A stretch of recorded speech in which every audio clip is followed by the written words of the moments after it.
Boom. So previously, on our wild raids, Olaf managed to summon a whole plethora of various beasts, and the crowning jewel was a red dragon that ravaged the forest and destroyed almost everything in it. He was mysteriously stopped by something, but at this point Olaf already understood that he didn't want that kind of repercussions on his own magic, so he decided to follow the advice of a very wise turtle and kind of change the ways of his magic. Several time have passed, and sooner rather than later, villagers, new ones, managed to find his abode, but this time he didn't want to kill them. He wanted to get to the city. The one he wanted to get to was the one in the middle, the one that, for him at least, seemed to be the most preferable one. Sooner, he arrived there. At first, nobody wanted to give him too much mind or let him do too many things, but eventually he managed to earn respect and interest from various nobles, one of which was named Crow, and he invited him into the noble quarters, into his abode, which was a very old-looking estate, and they took a liking to each other, maybe because their views on life were a bit similar, maybe because they both were quite thrilling-looking gentlemen. But eventually they formed some kind of bond, be it friendship or just likeness. However, that was just the start of the story. Now, as both of you sit next to the wonderfully accustomed fire within the comfy chairs in the abode of the Crow, tell me, Crow, what do you look like? Crawl is a tall man that wears a long black coat.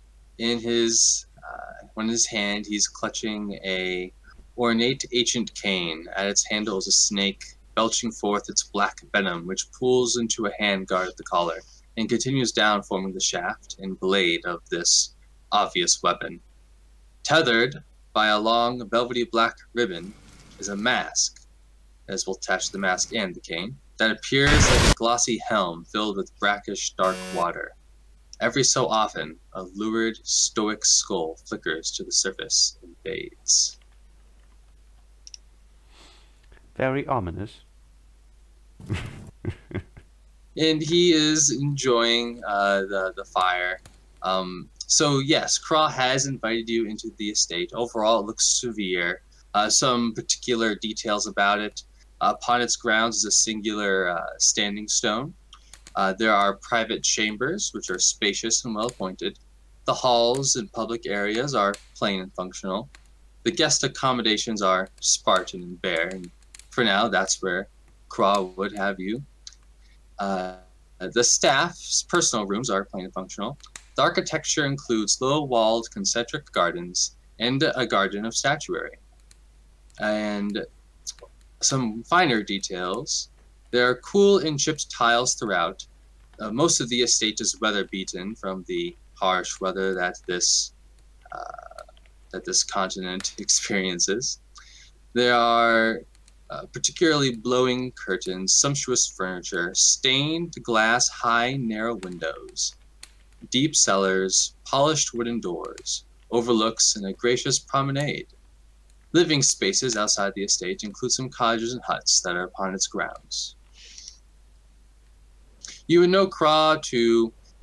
I think he explains to you as they're sitting by the fire, and he says, I have recently acquired this position in society, and I think I'm taking a liking to the finer tastes the nobles enjoy.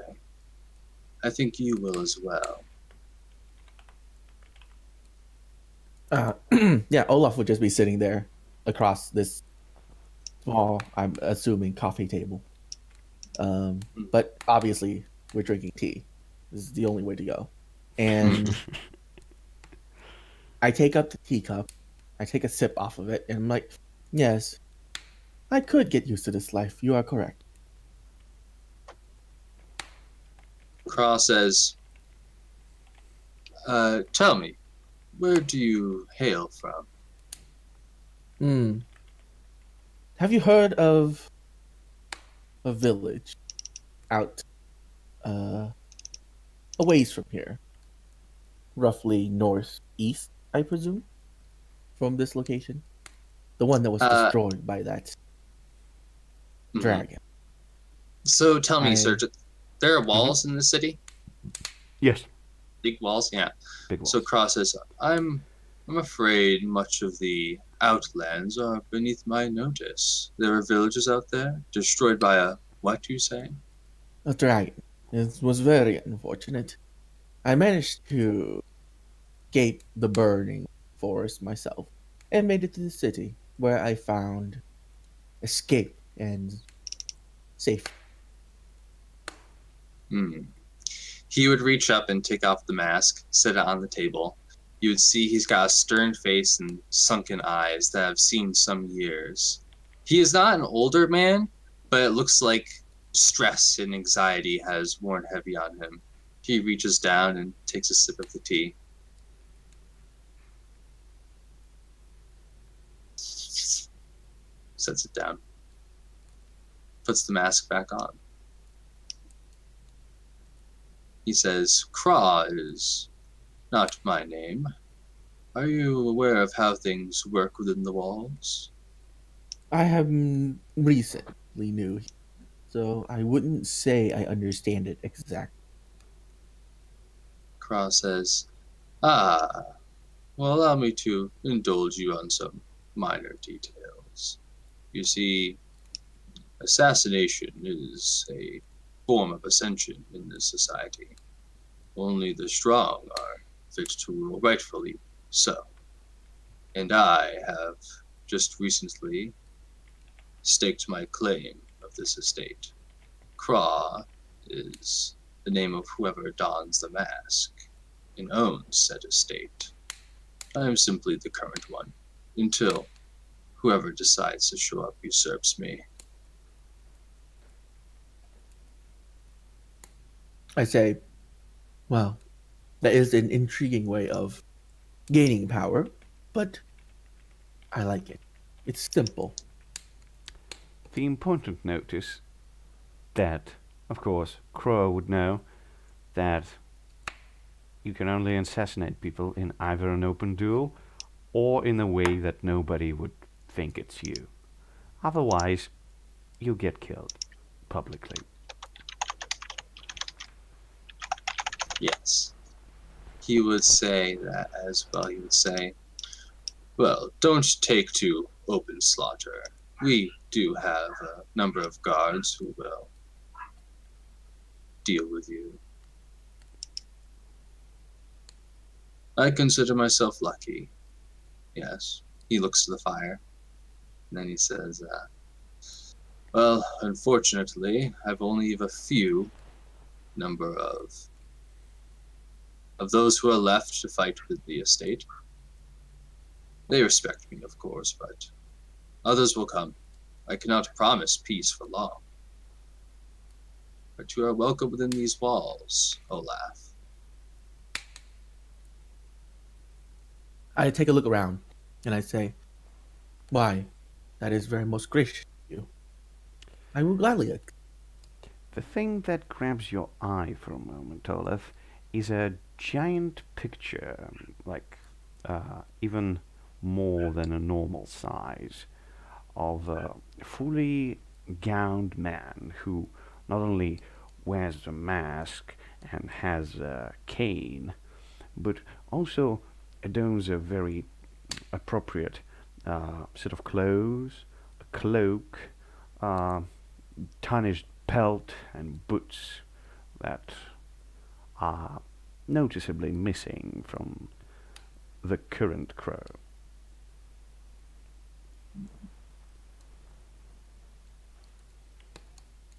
Okay. Yeah, I mean, like, Craw looks to you. What are you wearing again? Can you describe your character for me overall again? Just so I can get a better picture. It's been a bit. yeah. It's basically wearing a very simple. Imagine the traditional wizard, minus the pointy hat. That's what he's wearing. Okay. How about your face? What's that look like? I think pretty. It looks younger than it's supposed to be. I look like my physique and facial features probably look like I'm in the early 20s, but my character is actually in the mid 30s. But due to some magic and recently being blessed with death rejuvenation powers, I look much younger than I'm supposed to be. So I just let people think that I'm just pretty young. It makes them underestimate me or what I can actually do. So, Cross says, so you fled the village. You were mage there, I presume, working for them? Yes, that is not quite exactly what it was. I was a secluded mage. I was near the village, yeah. But yes, once the fire hit, I managed to weave my way through it and make it to the city. Many dangerous things lurk without those walls. Too many, in fact. Soon we will repopulate and send more out to reclaim those lands once, of course, it has been restored. There is much to take. Much to take. He says, tell me, Olaf, what do you desire here? I've already, well, admittedly, I didn't think I would come this far. I am already satisfied with what I have earned in my life. How about you? You seem to have some years left. What's on the bucket list? Well, that is very simple, Sir Crow. My goal is, well, to become a man that is of equal, if not greater than your stature. Equal of my stature, you say? Yes, I would like to own my own estate, but bigger. Probably my own city one day. It's a noble goal. Cross says, with a simple multi-classing, this can be achieved. No, he says, well, my estate is not the grandest in these lands. There are others to take, of course, if you are so bold. Yes, but I wouldn't like to, how should I put that? Take it from one that is already built. I would like to build it up myself. Living space is a scarcity in these times. Yeah, and then you see me stare out of the window that we're facing over the wall, and I said, yes, space within these walls, which is why I'm building my estate outside of it. Ooh, how bold. It would be the easiest way to start a city. He says, you've much coin then, a crew to help you construct. It would take many a year, I think. I am working on it. Well, if you are needing anything, do let me know. Perhaps I can fetch a thing or two for you. Craw begins to rise. Actually, we would say, before he gets to rise, he would say, is there anything you'd like to ask about your living conditions here? Anything in particular you're looking to know? Yes, Olaf also notices that there's a tiny bell that sits on the table right before Crow, and he could just lift it up and ring it, which would probably call a butler. I smile and I say, your condition, or my living condition, is already many times greater than the place I reside in near the village. I am much appreciative of I He nods and he says, "Well, if you are looking for me, just simply hail a butler. There are various bells throughout the estate. I reside on the upper floors. I do enjoy the view of what I have dominance over." He rises. Yeah, I also rise with you and I say, so, Ra, if I manage to set together a team and settle down in the village, would you care to join me in a stamp? I could use a man who knows about it. And I just stop for a moment, politics, the city. Cross says, "It's not an all too complicated affair. I believe I'll be meeting with the others within the month." And then he says, "Certainly.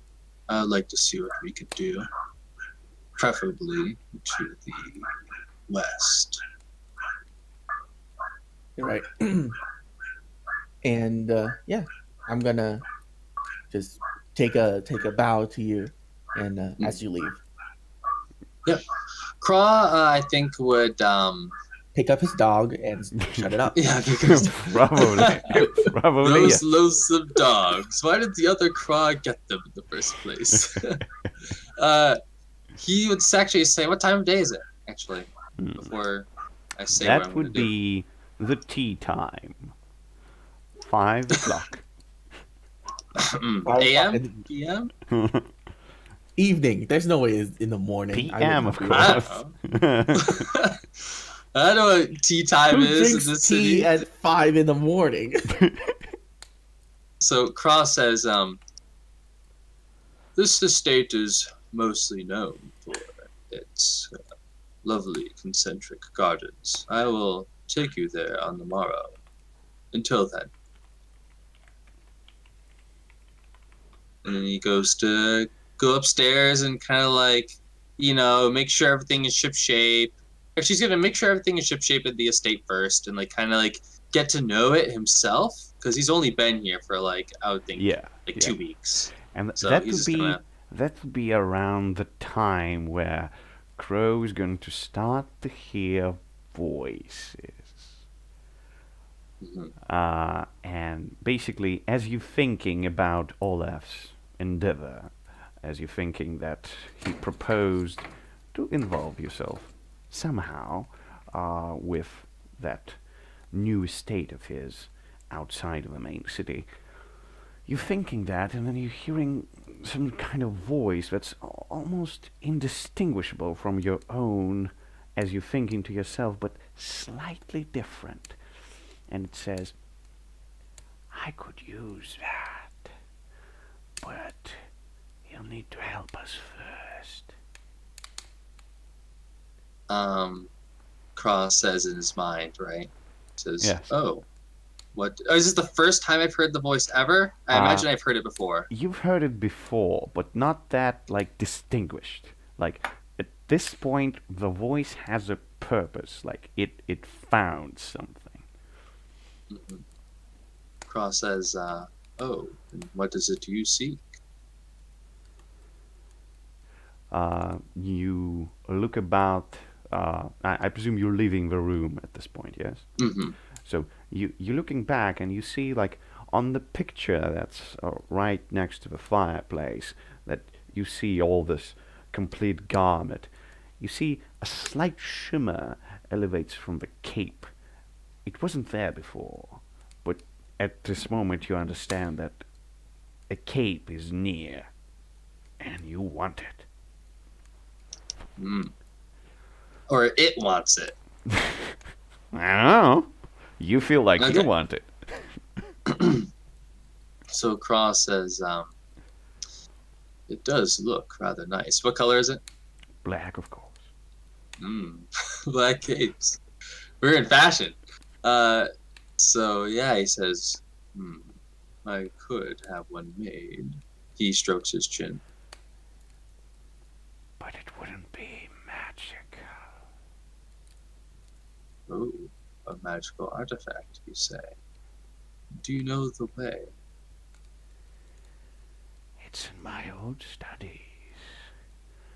But if we could secure the help of this stranger, I could probably secure that as well. Quite a pleasant idea. Oh, Olaf, you would say. Yeah. So like when you turn around to see where I've gone, I basically was like just looking around this building of yours, and like I stopped in front of like this probably like a just decorative suit of armor that you have, serve no purpose other than like just pure decoration. And I'm like tapping on it. That's a bit too thin to actually provide any protective wear. And it's like just examining it, and then I heard my name get called, and I turn around. I was like, Sir Crow. You're still here. I assumed you walked. I assumed you left to attend to business. How can I help you? Crow says, well, it has been some time since I've come to power here. I do feel the need to have friends by my side as I walk these halls. At any moment, you never know when a thrall will reveal itself. Come, I'd like to take you on a tour. A tour? Wow, pleasant. Of course. And I will follow. Yes.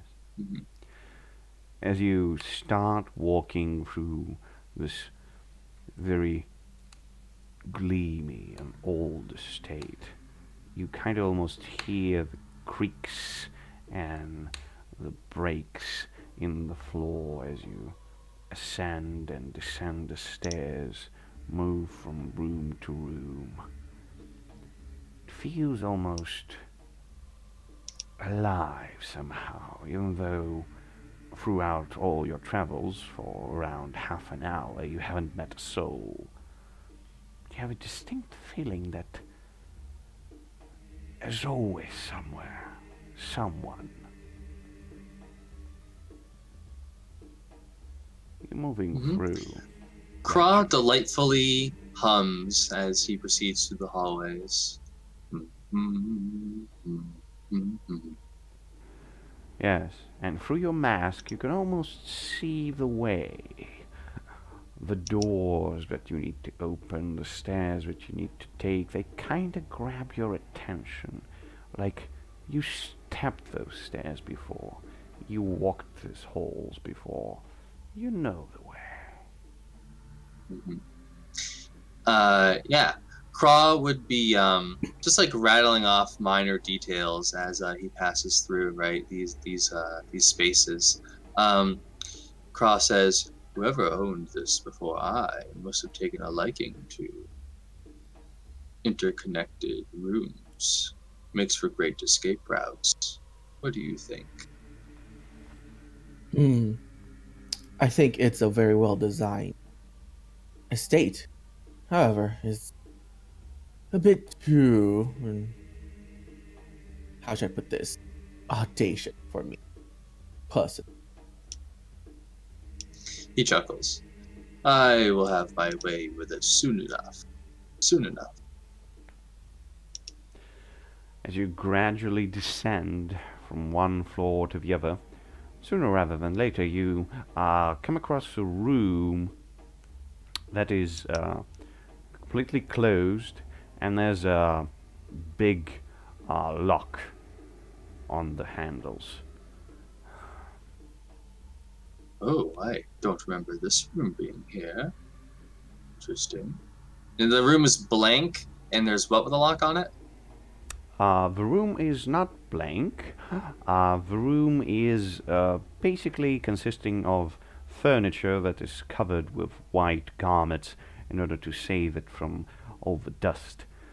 It looks like it hasn't been used for long, but from the shape of it, you can think that it's probably were used for either minor balls or something that required a lot of space. Mm-hmm. And yes, And at the end of the room you see the door that is locked. door that's locked. Okay. Yes. So like, is the lock obvious and heavy? Yes, it's obvious and heavy. Craw approaches it, and he kind of like gently touches the lock, inspecting it. He kind of like wipes his thumb over the front facing of it to see if dust is collected. You look at the lock and yes, it is very dusty. He says, "This hasn't been touched in some time." In the door, is it like wooden and thick like most doors here? It is. Okay. And Craw says, a door that is closed to me is no good at all. It would have to be torn down. Unless you have a way of opening it, Olaf? Yeah, I'm looking over it, and I just, say, It's a Not- simple wooden door. yeah, I say, not gently. I could, it's easier for me to, destroy it, I suppose. It's just a simple wooden door. He says, by all means, show me. And he like kind of like does this like kind of grandeur, like presenting the door for you to destroy, and he like slithers away. Okay. Yeah. Olaf is just gonna basically reach out his hand to the nearby like stone wall. I assume it's stone. Yeah, and I'm just gonna conjure a stone golem. Up the wall. So you wanna just take a piece of wall, yes? Yeah, I don't know how that actually works, but yeah, I was I gonna assume it appears from the wall. It doesn't actually like take the material from the wall. Really? But Really? What does I the don't move know. say? It says Yeah. when you conjure an elemental being, choose an element at hand and roll plus con. All right, Yeah. I think At the hand. no, Yeah. no. I think the operative word is conjure, right? You're like Yeah. like you someone would Yeah, I'm- conjure a fireball. Yeah, right. That's what I mean. Like it's just coming out of nowhere, but like in theme's sake, it's just like pulling itself out of this wall. Yeah, Okay. I think there are two And- things. One, you need the element nearby, and that is the enabler that allows you to conjure, right? Yeah. Okay. I think the most logical way is to say you have to touch the thing you want to conjure something from, and then you conjure it. Yeah. I mean that's why I said touch the wall. Good. Yeah. All right. But it's not gonna actually like take pieces of the wall. It's just Yeah, gonna yeah, walk out of the wall. Yeah. I get you. Yeah. So I'm gonna take my hand, reach out, touch the wall. I'm gonna summon a golem. Mutter the magical words. Yeah. At 8, either you create the golem made out of this element and you have one control over it, or you have 2 control over it and choose one. No, I'll have 1 control over it. Fuck the choose thing. I don't need it right now. Good. So yeah, you have one control, and it's how does it look? Is it humanoid? Is it just a bunch of Yeah, rock? it's the classic humanoid golems. All my golems look like a regular humanoid, right? Not like regular, but like it's big. Does it look Like this you? stone golem. Just It big? looks like a thing okay. from Marvel Universe, right? Sure. So yeah, it's just that, just a giant stone man with like this stone face, just pulls itself out of this wall. And of course, my only command for it is to destroy this door. Good. By the way, what's your level? Remind me. 3. 3. So 6 HP for this guy. Good. All right. So you command him to destroy the door. Yes. Yeah, All right. just take his giant fist and just punch it. All right. he does so. A giant crack appears in the wall, and you kind of feel some sort of a shattering, but you didn't see anything like glass-like or anything. It just feels like that. And you look at your golem. He walks slightly back, and you see his fist where he punched the door. You see it starts to sizzle and burn, and you kind of see that he starts deteriorating before your own eyes. And you see, like, the whole perimeter of the door around it, like, a very faint bluish runes glow for a moment, and then they fade as the door kind of crumbles, and your golem, like, already lost his arm completely, and he continues deteriorating, looking at you, not understanding what's happening. Well, it's not supposed to. It's just a golem. Yeah. So, yeah. I mean, I'm just gonna let it just die. be. Good. Yeah, let it. Yeah. Great. I'm gonna look over at the door. It's like, well, that door is no simple wooden door. Then you said the door wasn't. began to crumble? Yes, it basically crumbled in and fell in. Ah. So now you see there's stairs going down. Crow would say, bravo, bravo, I am impressed. He would take one of the sheets that's like over one of the nearby pieces of furniture and just flick it through the door without a care to see if something happens. You flick it through the door, it just flies through, nothing happens to it. It lands on the stairs. How's lighting? Inside the room, you do have some, at least, candles. But there, in the darkness that leads down, you don't see almost anything.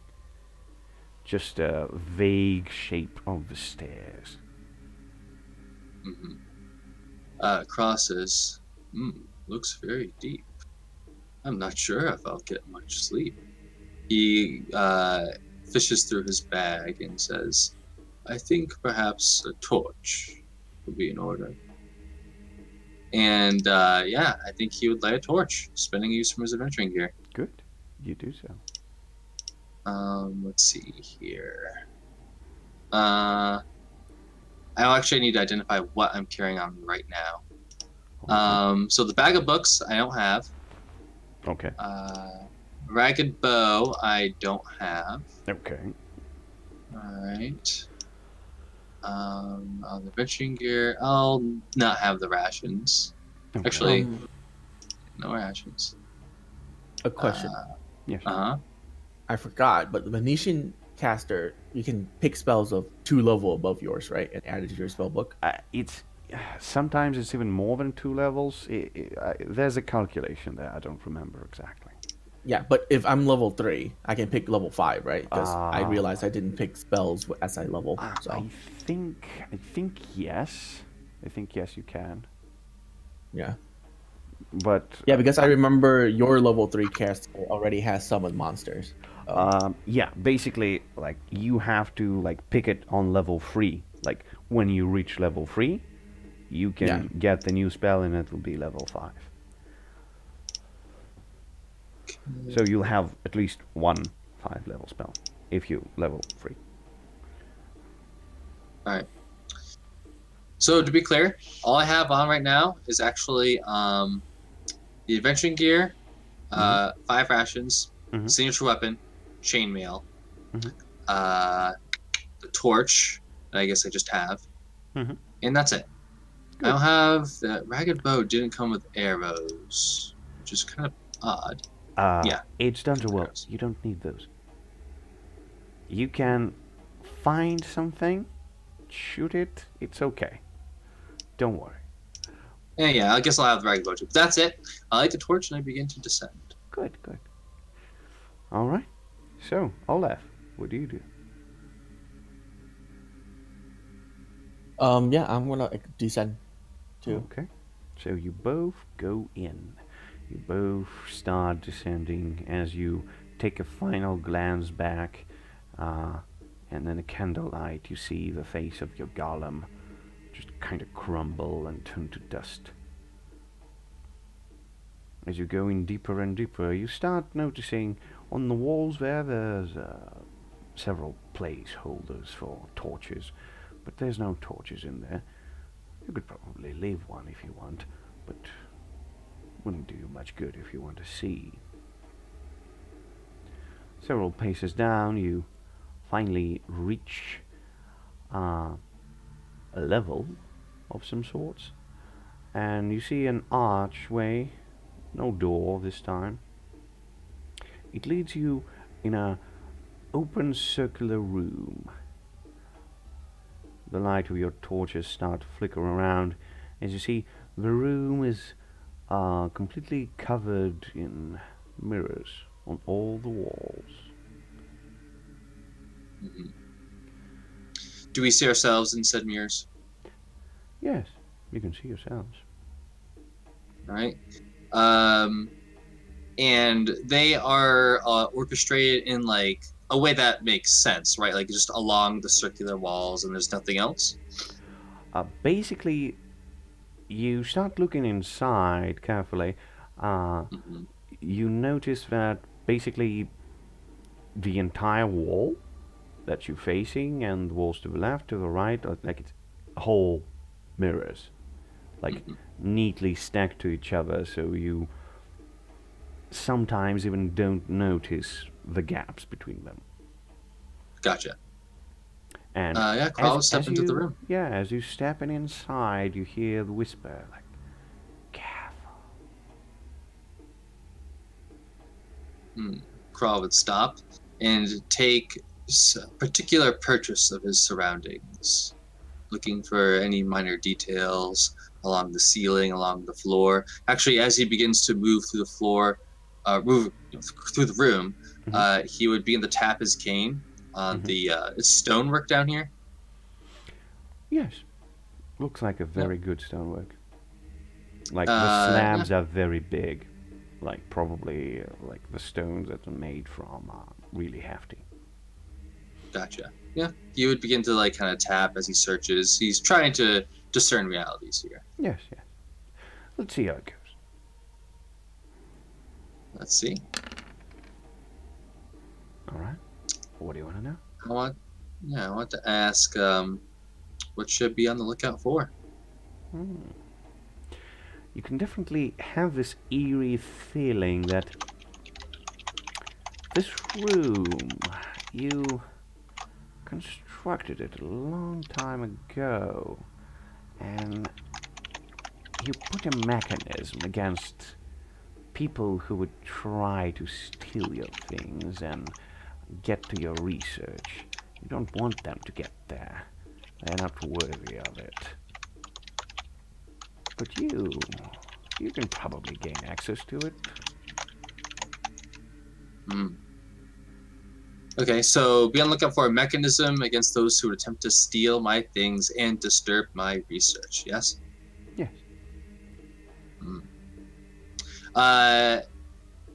Can you go into any more detail with mechanism? Like, are we talking about like a classic trap that would make the ceiling slam down on those, or like something magical? Do I know the nature of definitely a trap, but you don't remember what kind. The only thing you do remember is that you can deactivate it. Yeah, Craw begins. He kind of stops, and he looks back to Olaf and says, "Just one moment. Let me search my thoughts. I'm beginning to remember something." Of course. Yeah, he begins to think. All right. Trying to search through his murky memory. All right. So, what is your intelligence modifier? 0. 0. Roll me 2d6 plus 3. Okay.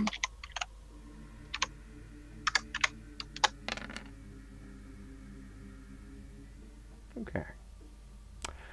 So you definitely remember that You need to use your cane. Otherwise, it's murky. Craw would think to the voice. He would say, I'm remembering some particular use for my cane, but I'm afraid my lack of knowledge will be my bane.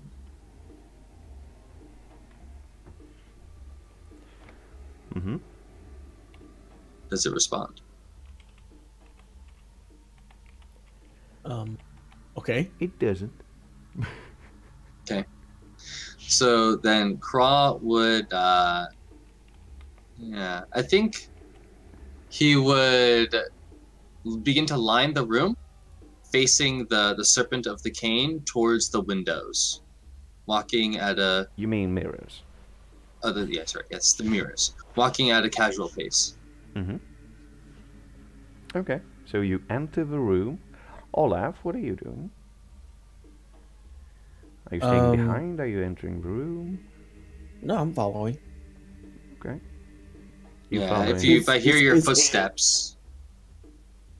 Yeah, if I hear your footsteps like into the room, Craw would say, there is a trap here. I'm trying to make it clear to us.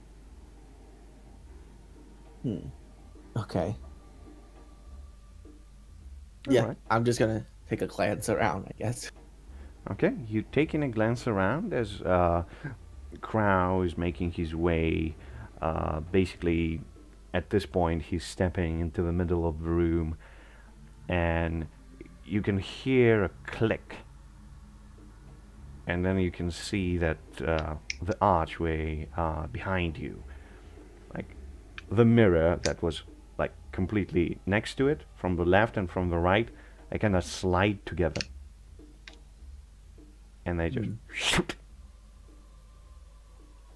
and form into place as if it was there all the time. And then you can start to hear that the floor is slightly trembling. Like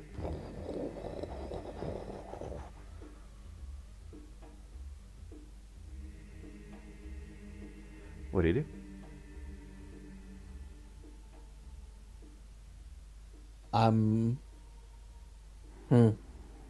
So the floor starts trembling. Yes.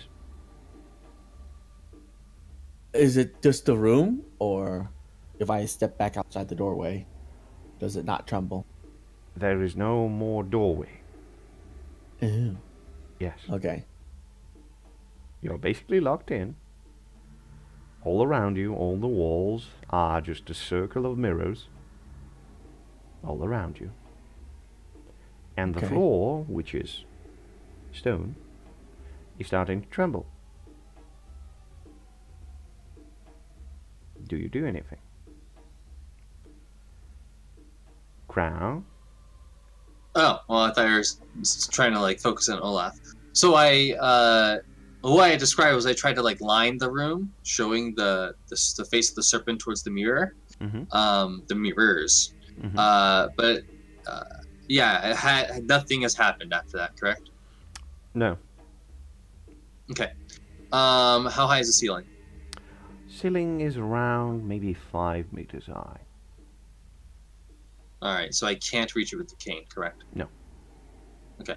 I think at this point, Craw would walk to the opposite side of the room, the door, or at least what he believes was the entrance, the opposite side of that, and he would try to press the tip of the cane through one of the mirrors.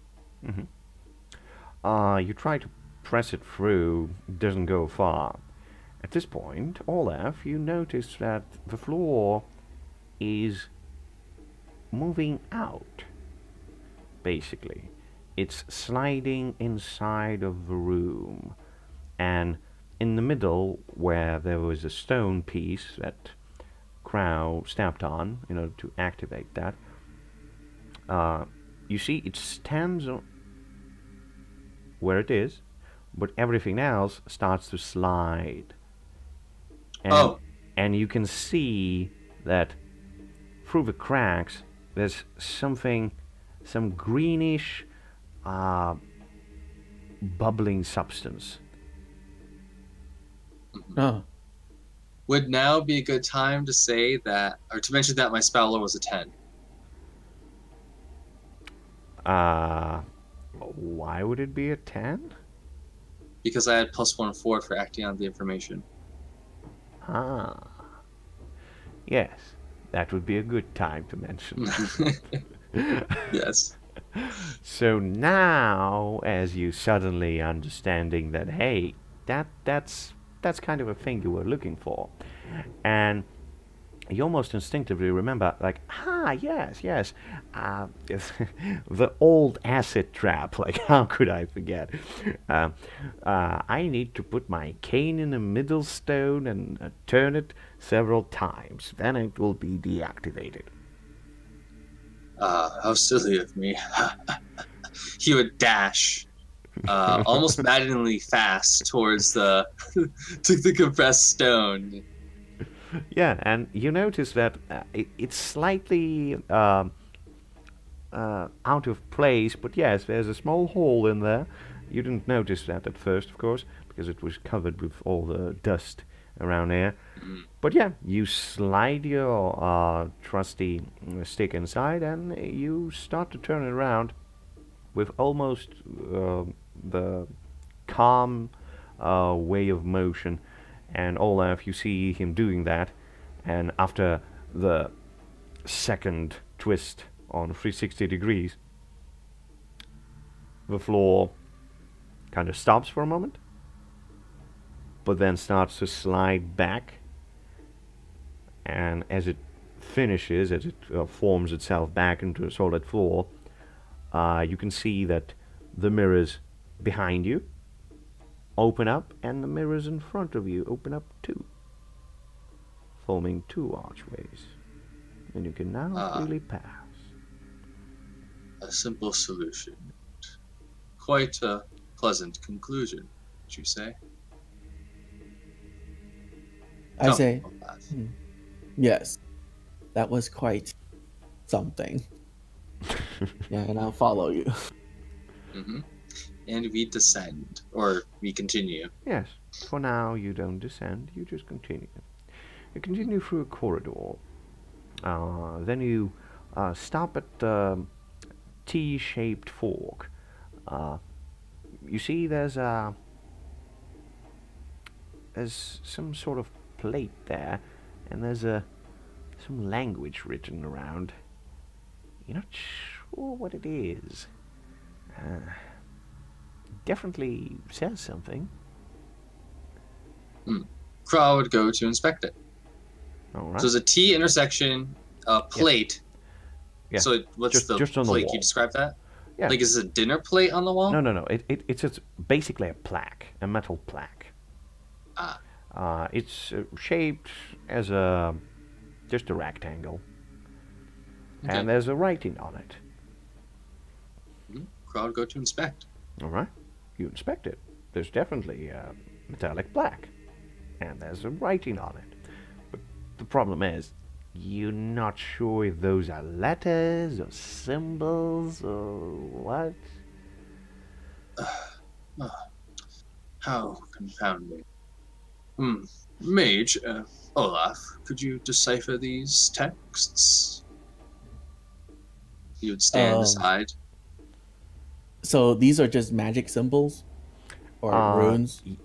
You look at that, and those are not magic symbols. This is a language.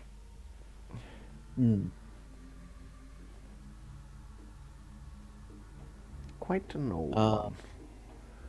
Okay. Yeah, I look over to Kra and I say, I don't perhaps you know any linguistic expert.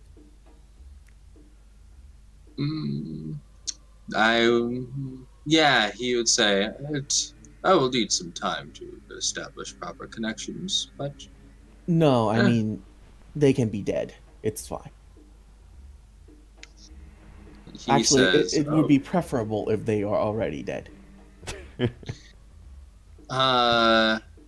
Yeah, you tell me, GM. Do I know any linguists? Linguist? I don't think I Not don't really. think Craw would.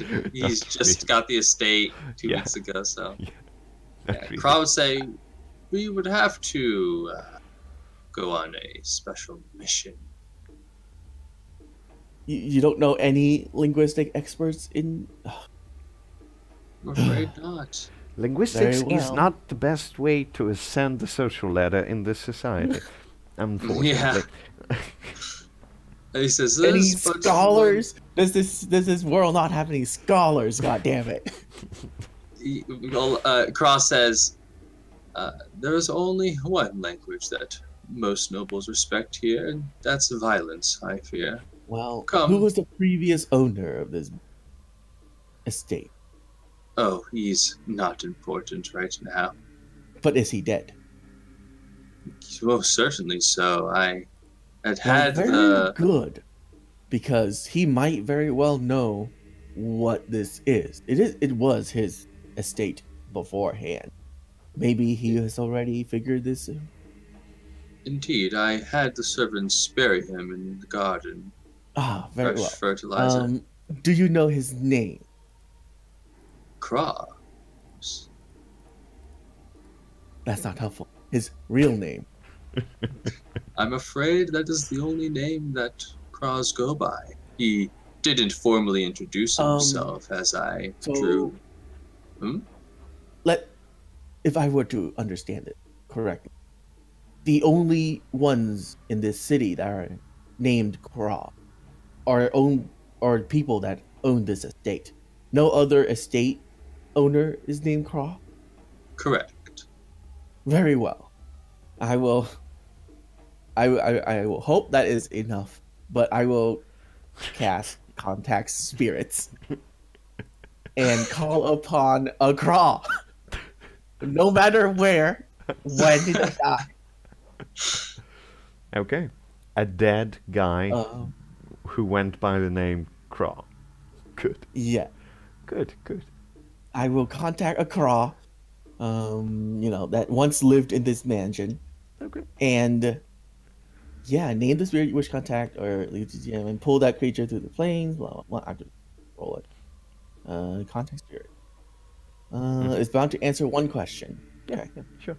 So, to your amusement, Mr. Crow, your predecessor, the immediate one, appears before you in a slightly misshapen, slightly rotten way, but still you can recognize his ethereal features. Can I speak to this? No, it is only bound to answer one of my questions. But of course, I would relay the question to it. I can only cast this once, though, so... Yeah, he says, well, seems as though understanding the text would be important. That seems like the obvious question to me. Of What course. does, it says, what does this read, former Craw? Yeah, I will look towards the Craw and I say, the former one, and I say, translate these texts for us. He looks at it and he just blinks a couple of times, then looks at you, Olaf, then at you, current Crow. He smiles and he says, I don't know. Well, the door was locked. Understandable. True. Yeah. He starts to cackle a little bit. Like, the mask is gonna get you killed. And he starts to pass back through the ether. Yeah, and I'm just gonna say, well, that was pleasant. Anyways. Yeah, Craw says, well, all Craws have to die sometime.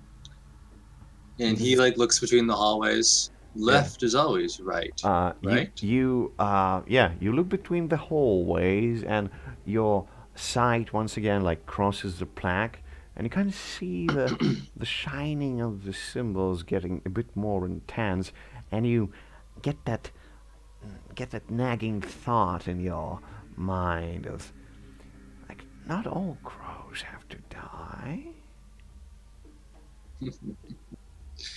So the metal plaque is like,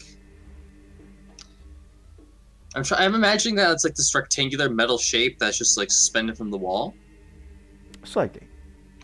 Yeah, and there's like no like lifting, opening part of it. It's just like this thing that's on the wall. Yeah, it's just a thing on the wall. Basically, there's a couple of nails that are sticking inside. Yeah. Yeah, I just had to look up a picture of a plaque to really just like understand.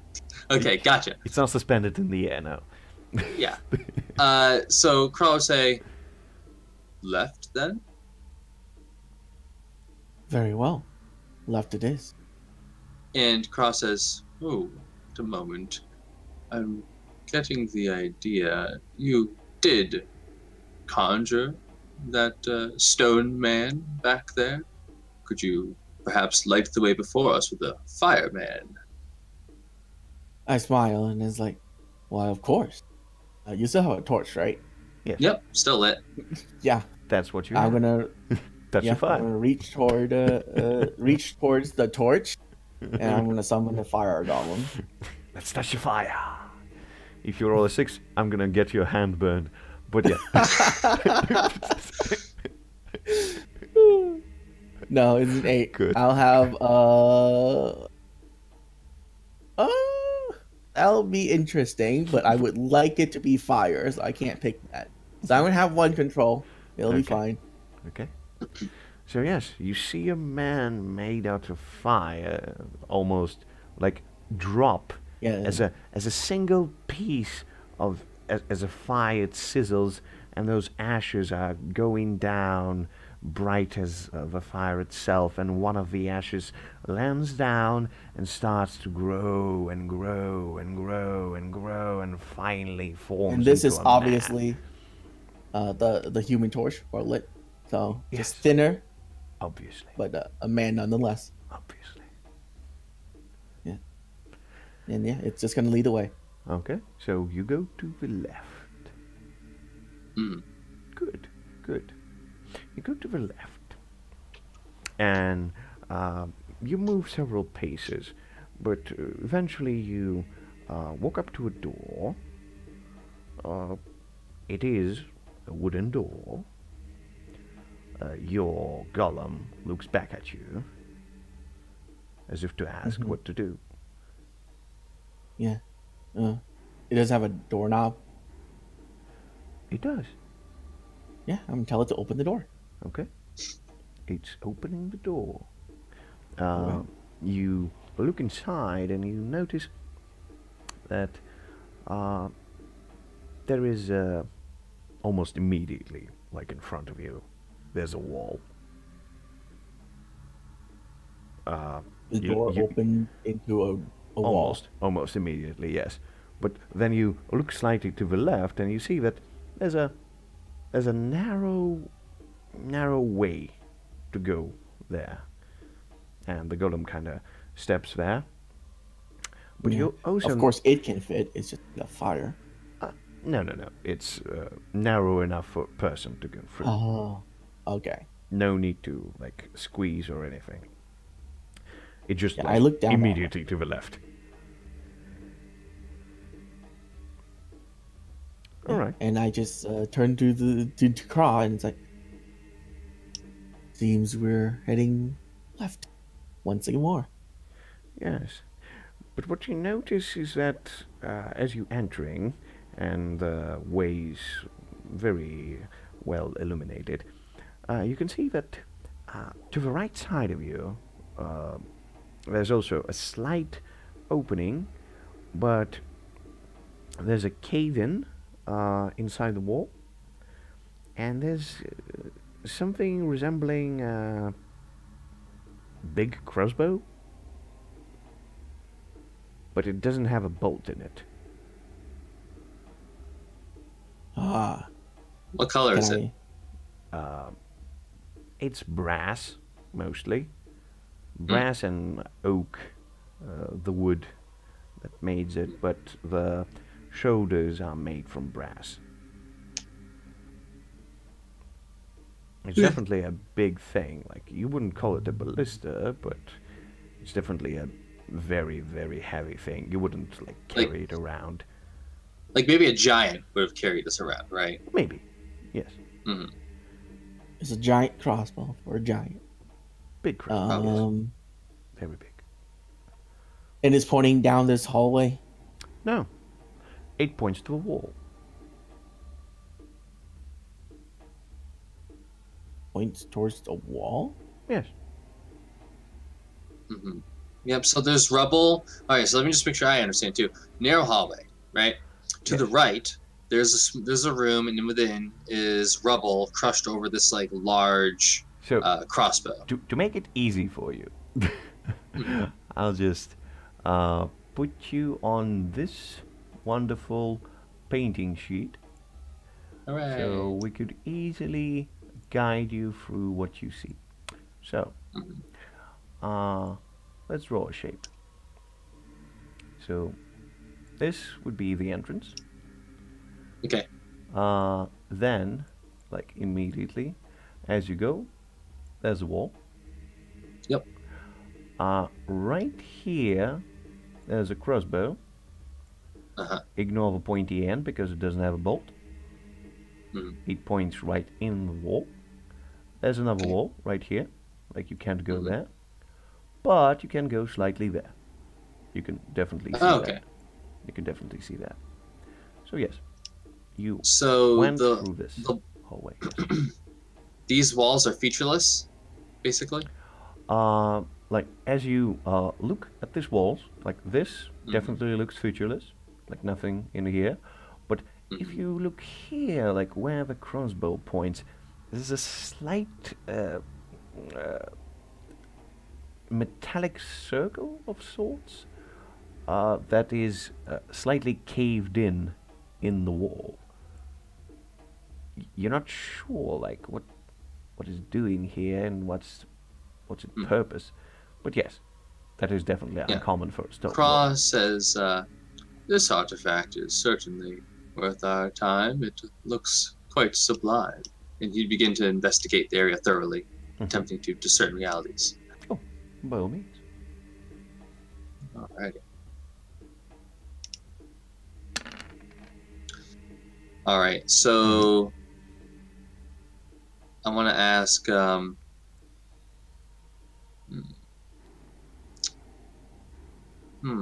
lot of good questions here. I want to ask, what here is valuable to me? Starting off. The crossbow is definitely valuable. Alright, and how do I interpret this? Like, it definitely is involved with something. Okay, so it looks like it has particular purpose down here. It's not like it's valuable money-wise. Yeah. It looks like it has a purpose, yes. Yes, okay. I want to ask, what is about to happen? Nothing really. Okay, cool. Excuse me. And I want to ask, well, here's not what it appears to be. The part of the wall that has a metal thing in it, you think that it's not just a part of the wall with a metal thing in it. You think it's somehow, like, connected to some mechanical parts, but you're not sure how to activate it. Alright. So the trigger mechanism for the crossbow, is that obscured? Trigger mechanism? No. Not at all. Like, you can easily fire it if you would have a bolt. Okay. So Cross says, he says, looks like some ammunition is required. And he looks to you, Olaf, and he says, could you maybe summon up a metal man and have him pose like this, and he like kind of puts his hands over his head, with his hands clasped like together in a point. We could perhaps fire him at the ball. I look over at the crossbow and I'm like, oh, he would be way too big for that. He says, "Oh, I thought you could control the shape or size." Hmm. Can he do that? Technically, yeah, I can. It Technically. doesn't say I can't. Yes. Yeah. So, I would say that you can make it up to a large size, but the minimum would be tiny, which is the size of, let's say, a mouse. fairy. yeah, very. Yeah. Yeah, so a small size metal man would do, I guess. Is there metal around? What? Is there anything metallic around? Like the brass shoulders of crossbow itself, the metallic parts that are circling in the wall. Maybe. Sure. Well, if I can control its shape, then yeah, why not? Why not? I'm gonna touch the metal part of this crossbow Mhm. and conjure up a small-sized, thin man. Thin man. That has a very pointy head. Pointy head, yes. Thin man. Yeah. Pointy head. Yeah, big, Okay. wide, pointy head. Basically, I'm gonna make him into the shape Yeah. of a bolt. As you like look And- around, before you do this, Mhm. Cross says, "Of course, I know. I do not wish to tax you. We could always look further for ammunition." And I just like look around and I'm like, no need. Of course. And he takes a step aside and lets you do your magic. Okay. Yeah, I'll conjure an elemental golem of metal. Yes, you do. Let's see how it goes. Oh, I failed. Oh my god. You only have a +2? +2. No, I have +3. But either Well, way. in the system it says +2. But yeah, but change that. Moving Either way, forward. yeah, either way. Still not a pleasant roll, but you do summon a metallic man.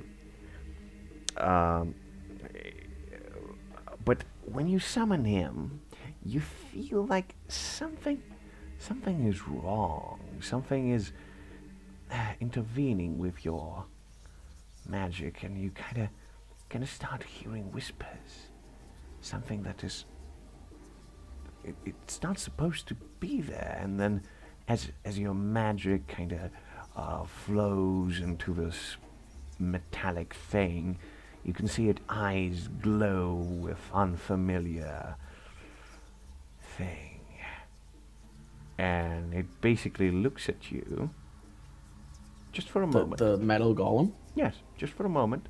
This guy with the pointy head looks at you for a moment, then it turns to Crow, and then it jumps at him head first. Alright, I attempt to decapitate the thing as it leaps at me. Alright, let's see how it goes. Alright, hack and slash. Yes. So, what's this range? His? Yeah. Ranged. What? No, he's jumping at me, though. He's a projectile. But he's making a melee attack. It's a headbutt, right? No. It's not a melee attack.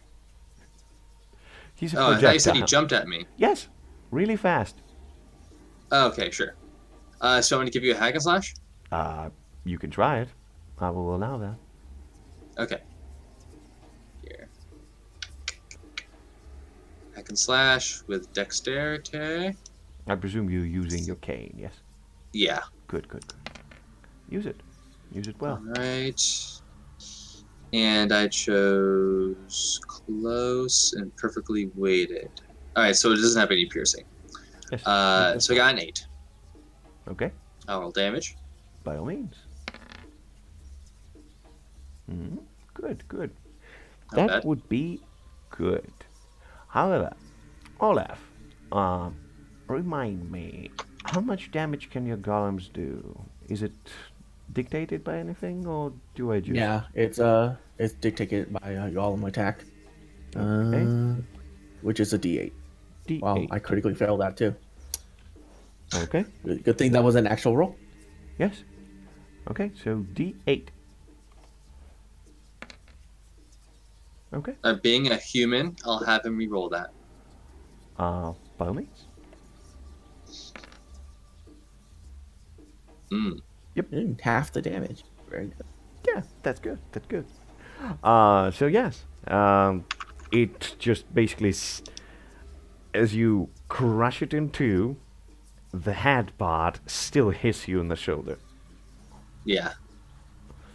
I managed to pivot just in time to make it a glancing blow instead of one that might destroy my shoulder and collarbone. Like, whew, nasty thing.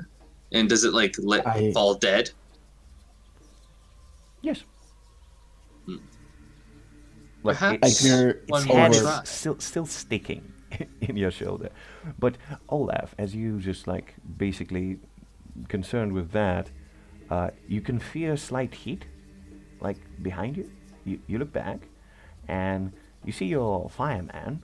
He kind of makes a motion that, hey. He disappeared. Okay. I can only control one golem at a time. And when I start summoning one, the old one, poof, do nothing. Unfortunate, but yes. I guess he would just point you as you're summoning the other one. That, hey, there's a way there, but yeah. Yeah, there's the way behind. Yeah, I know. I see the map. Golem, thank you. But yeah. But yeah, I'm gonna look to you, Craw, and Craw, are you all right?